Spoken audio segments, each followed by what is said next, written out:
A rising concern about the number of children being killed or injured on Kenyan roads. According to the International Institute for Legislative Affairs, 10,000 children have been killed on Kenyan roads in the last decade alone. Consequently, the organization is drumming up support for plans to amend the Traffic Act in order to introduce a 30-kilometre-per-hour speed limit on all roads in the vicinity of schools. About 70% of school-going children in Kenya walk to school. This has seen some of them become victims of road carnage. The Member of Parliament for Laisamis, Joseph Lekuton, has proposed amendments to the Traffic Act to ensure safety for children using Kenyan roads. The Traffic Amendment Bill 2014 proposes a speed limit of 30 kilometers per hour for roads within the boundaries of a nursery, primary and secondary school. The speed limit will also apply to a section of any road ordinarily used by children when crossing to or from school, as may be designated as a pedestrian crossing. The International Institute for Legislative Affairs is urging members of parliament to safeguard the future generation by supporting the bill. The reduction of speed around schools at 30 kilometers per hour. The current legislation, the Traffic Act, provides that speed around built-up areas, and you would assume that a good number of the schools would be in built-up areas, is set at 50 kilometers per hour.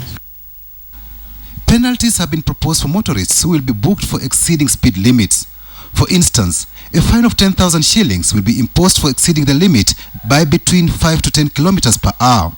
Driving between 51 to 60 kilometers an hour on roads near or at the boundaries of schools will attract a fine of 20,000 shillings, while speeding at 61 kilometers or more will attract a fine of 25,000 shillings. If passed, school transport vehicles will be fitted with child safety equipment, safety features, and not carry excess children. Vehicles carrying children under the age of 8 years shall be fitted with child restraint seats. The school administration will be liable in the event of failure to ensure the vehicles are safe for child transport.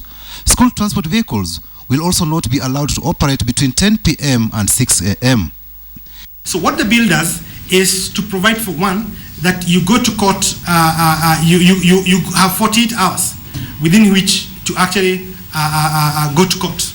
You find the whole body is ripped off and passengers are thrown. Why?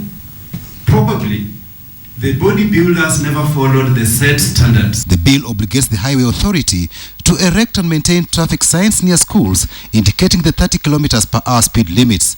Other speed calming measures proposed include constructing speed bumps or rumble strips and traffic circles on the roads near schools. The Highway Authority should also ensure roads in the vicinity of schools have safety features such as wide pavements, footpaths, cycle tracks, barriers, pedestrian crossings, underpasses and footbridges. Patrick Amimo, KTN.